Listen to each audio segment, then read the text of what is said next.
नमस्कार दोस्तों, स्वागत है आप सभी का क्रीसेंट एजुकेशन क्लासेस में। गुड मॉर्निंग सभी को। दोस्तों आज की वीडियो में हम बात करेंगे 18 भर्तियों के प्रस्ताव के बारे में दोस्तों, जो कि अभी सुधार के लिए शासन में दोस्तों अटके हुए हैं। इसमें प्रवक्ता भर्ती भी दोस्तों शामिल है। इसके अलावा प्रवक्ता बनेंगे उप प्रधानाचार्य। दोस्तों प्रवक्ताओं के लिए एक अच्छी खबर आ रही है। वरिष्ठ प्रवक्ताओं के लिए दोस्तों उप प्रधानाचार्य का एक रास्ता खुल गया है। इसके अलावा दोस्तों एक लेटेस्ट भर्ती दोस्तों जो कि 28 अगस्त को यूकेपीएससी निकालने वाला है। क्या इसकी क्वालिफिकेशन रहने वाली, कितनी पोस्ट आ सकती है, सभी के बारे में जानेंगे। तो चलिए आज की वीडियो को शुरू करते हैं। तो दोस्तों आज हम बात करेंगे 18 भर्तियों के प्रस्ताव के बारे में दोस्तों, जो कि सुधार के लिए शासन में अटके हुए हैं। इनमें दोस्तों अभी थोड़ा सा सिलेबस में परिवर्तन हो रहा है या फिर कुछ बिंदु हैं जिनमें दोस्तों परिवर्तन होना है, जिसके कारण से जल्दी ही इनका निराकरण किया जाएगा और उसके बाद ही दोस्तों इनका एडवर्टीजमेंट जारी किया जाएगा। इसमें दोस्तों प्रवक्ता भर्ती भी शामिल है, ये 100% आप श्योर हो जाइए। उत्तराखंड के 18 विभागों की भर्तियों के प्रस्ताव शासन में अटके हुए हैं। उत्तराखंड लोक सेवा आयोग ने इन भर्तियों के प्रस्ताव में कुछ कमियां होने के चलते इन्हें शासन को वापस भेजा था। विभागों ने सेवा नियमावली से लेकर परीक्षा के सिलेबस तक की जानकारी ठीक से नहीं भेजी। मुख्यमंत्री पुष्कर सिंह धामी ने अधीनस्थ सेवा चयन आयोग के पेपर लीक होने के बाद अटकी हुई भर्तियों का युद्ध स्तर पर पूरा करने के लिए समूहों की भर्तियों की जिम्मेदारी भी उत्तराखंड लोक सेवा आयोग को सौंपी थी और आयोग को इस हिसाब से विभाग ने अपने अध्याचन भेजे थे, लेकिन वे प्रस्ताव आधे अधूरे थे। 18 प्रस्तावों में सेवा नियमावली, परीक्षा पैटर्न, सिलेबस आदि से संबंधित कमियां होने के चलते आयोग ने शासन को लौटा दिया था, लेकिन अभी तक विभागों को इनकी कमियां दूर नहीं की हैं और आयोग का तर्क है कि इसे शासन से प्रस्ताव ये फिर से वापस आएंगे। इसके बाद इनका हम दोबारा से परीक्षण करेंगे और इन भर्तियों का विज्ञापन जल्दी ही जारी किए जाएंगे। इसके बाद दोस्तों यूकेपीएससी ने बताया भी था भाई कौन कौन से जो विज्ञापन है वो अभी फिलहाल अटके हुए हैं, उनमें सुधार होना ही होना है।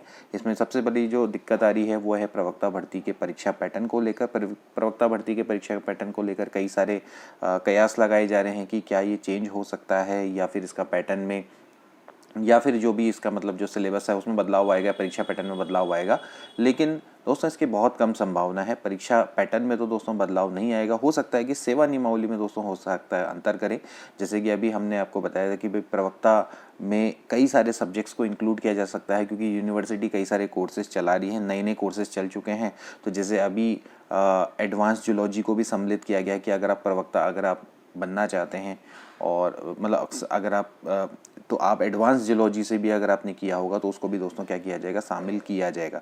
तो ऐसे दोस्तों अभी फिलहाल पे दोस्तों कयास चलने से अगर आपको प्रवक्ता बायोलॉजी बनना है तो उस केस में आप एडवांस जियोलॉजी से भी किया होगा तो आप दोस्तों उसके लिए सम्मिलित हो पाएंगे। तो ऐसे दोस्तों कई सारे सब्जेक्ट्स को अब मेरे हिसाब से इसमें एंटर किया जाएगा। उसके बाद ही दोस्तों यहाँ पर ये इसकी विज्ञापन को जारी किया जाएगा। तो ये कुछ प्रस्ताव हैं जिसमें सुधार होगा और फिर उसके बाद जल्दी ही शासन इनको रिलीज करेगा।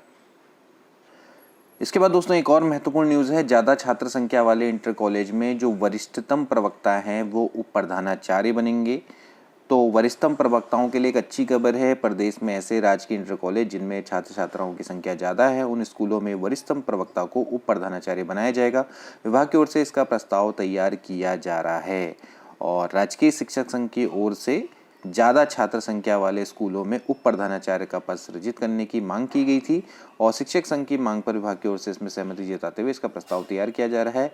इसमें विभिन्न इंटर कॉलेजों में वरिष्ठतम प्रवक्ता उप प्रधानाचार्य बनेंगे। तो अगर वरिष्ठतम प्रवक्ता उप प्रधानाचार्य बनेंगे तो ऑब्वियसली बात है कि जो प्रवक्ता की सीट है वो अपने आप ही खाली होगी, जिससे कि सीधी भर्ती का सीधा सीधा मतलब निकलता है। इसके अलावा भी दोस्तों एक और इम्पॉर्टेंट न्यूज़ है।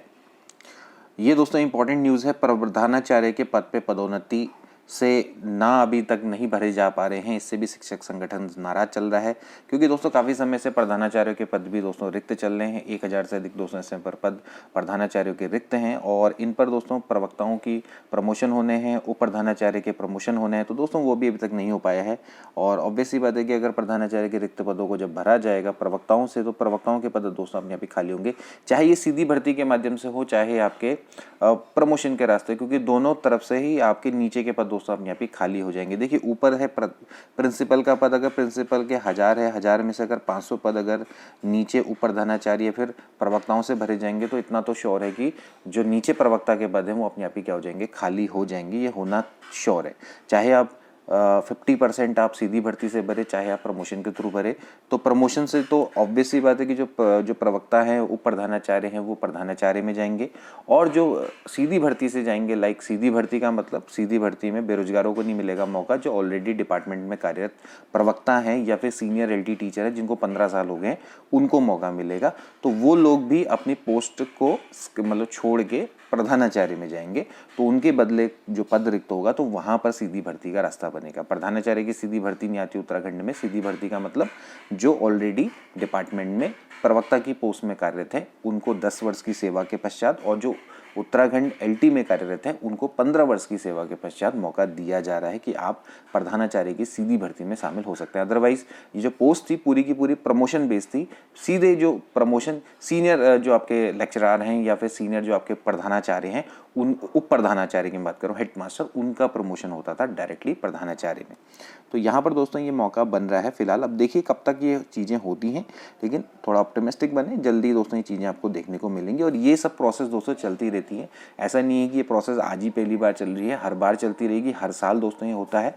जब भी कोई व्यक्ति रिक्रूट होता है तो कुछ सालों के बाद उसको प्रमोशन चाहिए होता है। जब वो प्रमोशन लेता है उसके बाद उसका पद खाली होता है। पद खाली होता है तो भर्ती निकलती है। जब कोई भी व्यक्ति होता है वो ज्वाइन करता है तो उसके बाद रिटायरमेंट होता है, तो रिटायरमेंट के बाद पद खाली होते हैं तो भर्ती निकलती है। तो भर्ती तो हमेशा निकलती रहेगी, बस आपको क्या करना है, थोड़ा सही मनोयोग से तैयारी करनी है। बाकी इधर उधर की बातों में, नेगेटिव बातों में नहीं आना है। अब बात करेंगे दोस्तों जो नई भर्ती निकलने वाली है, पॉजिटिव न्यूज़, उसके बारे में बात करेंगे दोस्तों। UKPSC के नोटिफिकेशन के बारे में दोस्तों इन्होंने विज्ञप्ति जारी की है 25 अगस्त 2023, यानी कि आज की हम बात कर रहे हैं 25 अगस्त 2023। वैसे 26 अगस्त है आज, लेकिन 25 अगस्त 2023 आज के पेपर में आई है कटेंगे। तो इतर द्वारा सूचित किया जाता है कि शहरी विकास विभाग में पालिका केंद्रीकृत सेवा के अंतर्गत अधिशासी अधिकारी, नगर पंचायत एवं कर एवं राजस्व अधिकारी के रिक्त पदों पर सीधी भर्ती के माध्यम से चयन हेतु अधिशासी अधिकारी एवं कर व राजस्व निरीक्षक परीक्षा 2023, executive officer and sales tax and revenue inspector exam 2023 के विज्ञापन संख्या को आयोग की वेबसाइट पर दिनांक 28 अगस्त 2023 को प्रकाशित किया जाएगा। तो देखिए इन्होंने पहले ही बता दी है, सूचना दे दी है कि 28 अगस्त को दोस्तों ये अपना विज्ञापन निकालने वाले हैं। आज 26 है, तो आज से 2 दिन बाद दोस्तों आपका विज्ञापन निकल जाएगा। और यहाँ पर आप देख सकते हैं कि उक्त विज्ञापन में उल्लिखित शैक्षिक अर्हता के आधार पर पात्र अभ्यर्थियों से ऑनलाइन आवेदन पत्र आमंत्रित किए जाते हैं। ऑनलाइन आवेदन आपके 28 अगस्त से दोस्तों आपके स्टार्ट हो जाएंगे, और अंतिम जो तिथि रहेगी वो दोस्तों रहेगी 18 सितंबर। और इसके अलावा अंतिम जो शुल्क जमा करने की तिथि रहेगी वो भी दोस्तों 18 सितंबर ही रहने वाली है। अब देखिए मैं इसको बारे में आपको बता दूं, अभी जो इसके बारे में UKPSC का जो दोस्तों लेटेस्ट कैलेंडर आया था उसमें भी दोस्तों इसके बारे में मेंशन किया गया है। तो यह है दोस्तों उत्तराखंड लोक सेवा आयोग का परीक्षा कैलेंडर। और इस परीक्षा कैलेंडर को अगर आप ध्यान से देखें तो नीचे जाएंगे तो यहाँ पर दोस्तों शहरी विकास विभाग के अंतर्गत अधिशासी अधिकारी एवं कर व राजस्व निरीक्षक परीक्षा 2023, इसके ऊपर स्टार बनाया गया। तो इसका अभी तक एडवर्टीजमेंट नहीं आया था, लेकिन इसकी मुख्य परीक्षा की डेट को दोस्तों घोषित कर दिया गया था 26 नवंबर 2023 को इसका दोस्तों एग्जाम होना है, ठीक है ना। तो अगर आप देखें तो आज से दोस्तों आपके पास 2-3 महीने बचते हैं, और 26 नवंबर को दोस्तों इसका एग्जाम हो जाएगा। अगस्त चल रहा, सितंबर, अक्टूबर, नवंबर, तो आप मान के चलिए कि 2 से 2.5-3 महीने आप मान के चलिए कि इसका एग्जाम दोस्तों आपका हो जाएगा। और ये भी प्रस्तावित है, लेकिन मान के चलिए कि निर्धारित हो जाएगी, क्योंकि जल्दी ये फॉर्म भरवा के उसके बाद एग्जाम ये करवा लेंगे। तो अधिशासी अधिकारी में दोस्तों जैसे कि नगर पालिका के अंतर्गत और नगर पंचायत के अंतर्गत दोस्तों, जैसे नगर पालिका होती है ना, शहरी विकास में क्या क्या आते हैं दोस्तों, जैसे नगर पालिका होगी, नगर निगम हो गए, नगर पंचायत होगी ना, तो इसके अंतर्गत दोस्तों अधिशासी अधिकारी के पद निकलते हैं, ठीक है। इसके अलावा कर एवं राजस्व निरीक्षक के भी पद निकलते हैं दोस्तों।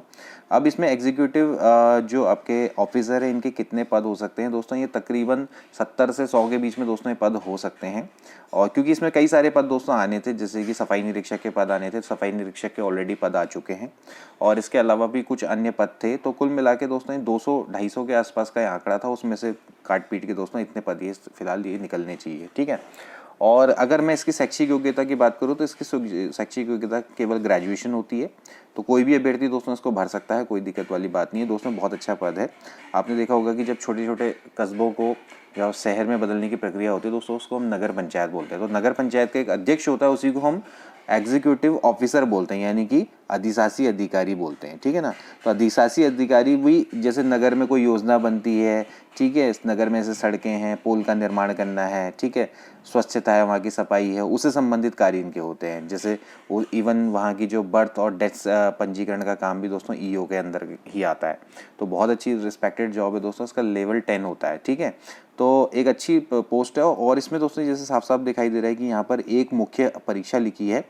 तो मेरे हिसाब से दोस्तों इसका मुख्य परीक्षा हो गया, और हो सकता है कि इसके बाद इसमें इंटरव्यू हो सकता है, अभी कह नहीं सकते, क्योंकि ये केवल वनडे एग्जाम में यूकेपीएससी करवाए इतना पॉसिबल नहीं है। मुझे लगता है कि इसके बाद एक और चरण होगा, अब देखना रहेगा कि अभी एडवर्टीजमेंट क्या आता है। तो फिलहाल इसकी मुख्य परीक्षा 26 नवंबर 2023, अगर एक ही एग्जाम में दोस्तों निकल जाता है तो बहुत बड़ी पोस्ट है, और एक ही एग्जाम में दोस्तों अगर इसको करवा देते हैं तो ये अच्छा खासा होगा कि मतलब एक एग्ज़ाम में आपको इतनी बड़ी पोस्ट मिल जाएगी। तो अच्छा मौका है दोस्तों, आप इसके लिए भी अप्लाई ज़रूर करें, क्योंकि सामान्यतः इसमें ग्रेजुएशन मांगा जाता है। एज की हम बात करें तो 21 से अब हो सकता है 42 हो या कितनी हो, वो देखा जाएगा।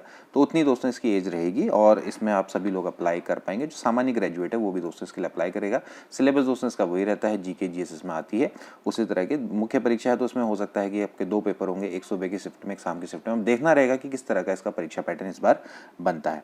तो ये है दोस्तों आज की इंपॉर्टेंट न्यूज़। आज के लिए इतना ही, मिलते हैं नेक्स्ट वीडियो में। Till then take care and good bye.